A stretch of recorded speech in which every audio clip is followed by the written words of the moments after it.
यदि आप झारखंड से डीएलएड कर रहे हैं और आपका सेशन चाहे 2023-25 हो, 2024-26 हो या फिर 2025-27, ये वीडियो आपके लिए बहुत इंपॉर्टेंट होने वाला है। क्योंकि इस वीडियो में हम झारखंड डीएलएड एग्ज़ाम पैटर्न, साथ ही साथ प्रैक्टिकल एग्ज़ाम का मार्क्स, आपका रिटन एग्ज़ाम का मार्क्स और साथ ही साथ आपको टोटल मार्क्स और पास मार्क्स क्या है, इन सभी के अलावा टोटल 10 पेपर्स का जो एग्ज़ाम लिया जाता है उसका डिटेल्स में जानकारी सब कुछ इस एक ही वीडियो में मिलेगा।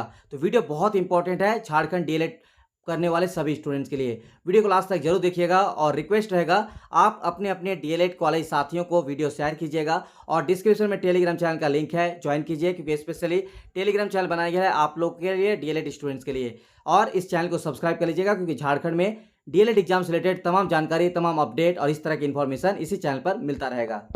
इस वीडियो को देखने के बाद झारखंड डीएलएड में टोटल कितने पेपर्स का रिटन एग्ज़ाम, कितने नंबर का प्रैक्टिकल एग्ज़ाम, टोटल 1400 मार्क्स की क्या कहानी है, 600 मार्क्स और 800 मार्क्स में क्या अंतर है, इसके अलावा पासिंग मार्क्स क्या है, कितने नंबर में पास करना पड़ता है, कितना टोटल मार्क्स मिलेगा, इस तरह की सभी जानकारी इस एक ही वीडियो में मिल जाएगा। तो वीडियो बहुत इंपॉर्टेंट है, अपने अपने दोस्तों को शेयर कीजिएगा और डिस्क्रिप्शन में टेलीग्राम चैनल का लिंक है, आप लोग टेलीग्राम चैनल को भी ज्वाइन कर लीजिएगा। स्पेशली डीएलएड स्टूडेंट्स झारखंड के लिए बनाया गया है।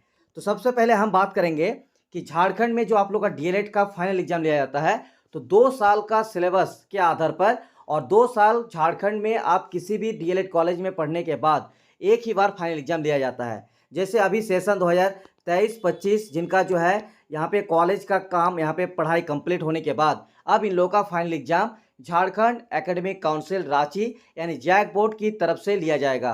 और जैक बोर्ड की तरफ से होने वाले एग्जाम में टोटल 10 पेपर जो कि आपको first year plus second year, जो कि फर्स्ट ईयर का सिलेबस अलग, सेकेंड ईयर का सिलेबस अलग होते हैं, लेकिन जब आपका फाइनल एग्जाम होगा तो दोनों का सिलेबस को मिला के एक ही बार फाइनल एग्जाम लिया जाता है।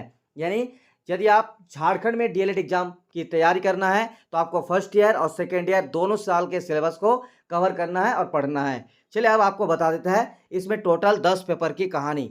तो सबसे पहले जो आपका फर्स्ट ईयर और सेकेंड ईयर दोनों साल के सिलेबस के आधार पर झारखंड एकेडमिक काउंसिल रांची की तरफ से एक ही बार एग्जाम लिया जाएगा। तो टोटल आपको 10 पेपर का एग्जाम लिया जाएगा। यहाँ पे देखिए सारे 10 पेपर के बारे में दिया हुआ है, एक एक करके आपको डिटेल्स में बताते हैं।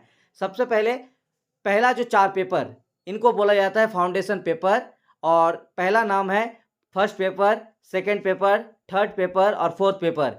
Foundation paper 1, foundation paper 2, foundation paper 3 और फाउंडेशन पेपर 4। तो ये अलग अलग 4 पेपर है जिसमें सबसे ज़्यादा आपको सिलेबस में पढ़ना पड़ता है और इसमें अलग अलग इस सारे आपका पेडागोजी सब्जेक्ट है। तो फाउंडेशन पेपर 1 जो कि फर्स्ट पेपर होते हैं, इनको इंग्लिश में इनका नाम है education and teacher in emerging Indian society और इसको शॉर्ट फॉर्म में बोला जाता है ईटीएस। इसी तरह से सेकेंड पेपर, ठीक है, जिसका नाम है एजुकेशन साइकोलॉजी और इसको शॉर्ट में बोला जाता है पीएसवाई।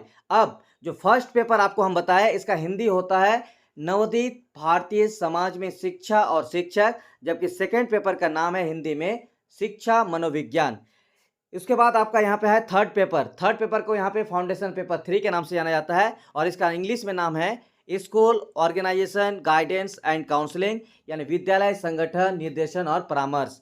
इसके बाद जो फोर्थ पेपर है वो भी है फाउंडेशन पेपर, जिसमें फाउंडेशन पेपर 4 और इसका नाम है एजुकेशनल टेक्नोलॉजी एंड एवेल्यूएशन यानी इसको शॉर्ट फॉर्म में बोला जाता है ईटीई और इसका हिंदी में बोला जाता है आपका शैक्षिक प्रौद्योगिकी और मूल्यांकन। तो ये 4 पेपर फाउंडेशन पेपर जो कि पूरी तरीके से पेडागोजी पेपर है और इसमें आपको टोटल 8 क्वेश्चन पूछा जाता है और कोई भी आपको 5 क्वेश्चन का आंसर लिखना होता है। और जो आप लोग को हम नोट्स प्रोवाइड करते हैं उन नोट्स में सिर्फ और सिर्फ 15 क्वेश्चन को ही कवर किया हुआ है और फिर इन 15 में से आपका 7 या 8 क्वेश्चन आ जाता है जिसमें से आपको 5 क्वेश्चन का आंसर लिखना होता है। यानी आपको तैयारी करने के लिए बहुत ज़्यादा टेंशन लेने की ज़रूरत नहीं है, बस एमएसए क्लासेस के नोट्स काफ़ी है इसकी बेहतरीन तैयारी के लिए। अब जो आपका फिफ्थ पेपर है यानी पेपर नंबर 5, ये पेपर है हिंदी पेपर जिसमें आपको कंटेंट और मेथोडोलॉजी यानी आपका यहाँ पे कंटेंट जैसे ग्रामर, हिंदी का ग्रामर पूछा जाता है, साथ ही साथ यहाँ पे आपको पेडागोजी भी पूछा जाएगा। दूसरा जो आपका पेपर है छठा पेपर यानी पेपर नंबर 6 पेपर का नाम है इंग्लिश टीचिंग और इसमें भी आपको कंटेंट और मेथोडोलॉजी यानी पेडागोजी और साथ साथ कंटेंट, जैसे इंग्लिश का ग्रामर। तो हिंदी और इंग्लिश का ग्रामर यहाँ पे पढ़ना होगा। हिंदी को यहाँ पे शॉर्ट में HND लिखा रहता है, और जो आपको एडमिट कार्ड मिलेगा तो एडमिट कार्ड में यहाँ पे इस तरह से लिखा रहता है शॉर्ट फॉर्म में, ठीक है। तो ये शॉर्ट फॉर्म आप लोग समझ जाइए कि इस तरह का इसका नाम है। अब यहाँ पे देखिए पेपर हो गया। अब जो 7th पेपर है, ये पेपर बहुत इंपॉर्टेंट है, ध्यान से सुनिएगा, क्योंकि इसी में बहुत सारे स्टूडेंट गलती कर देते हैं। जब आपका रजिस्ट्रेशन होते हैं तो आपको ऐसे तो ये सब जितने भी आपका सब्जेक्ट देख रहे हैं ये ऑलरेडी आपका कंपलसरी होते हैं, लेकिन ये पेपर आपको चॉइस करना पड़ता है कौन सा पेपर आपको सिलेक्ट करना है।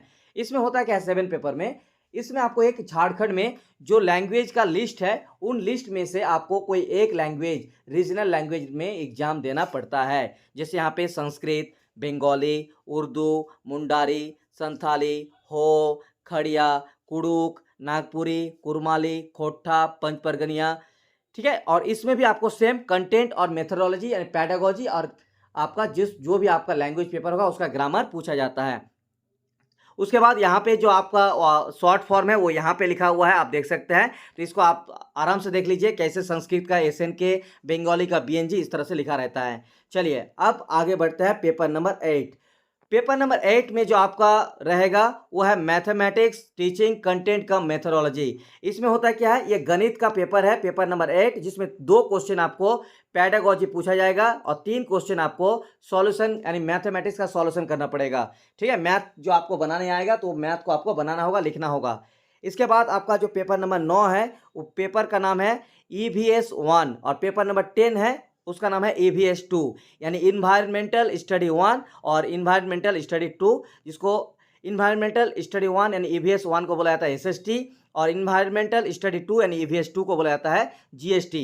SST का मतलब हुआ यहाँ पे सोशल साइंस और GST का मतलब होता है जनरल साइंस, ठीक है। तो इस तरह से आपको इसमें भी आपको 2 क्वेश्चन जो है पैडागोजी पूछा जाएगा और 3 क्वेश्चन आपको पूछा जाएगा कंटेंट, यानी कि साइंस और सोशल साइंस का 3-3 क्वेश्चन आपको लिखने के लिए आएगा। जैसे अम्ल क्षारक लवण क्या है, उसके बाद आपका सोशल साइंस में जाएंगे तो संविधान के मौलिक कर्तव्य के बारे में लिखने के लिए आ सकता है, ठीक है। तो ये राज्य के नीति निर्देशक तथ्य के बारे में लिखने के लिए आ सकता है, या फिर मान लीजिए कि ज्वालामुखी, तूफान, भूकंप इनके बारे में लिखने के लिए आ सकता है। तो इस तरह से आपको कंटेंट भी पूछा जाता है।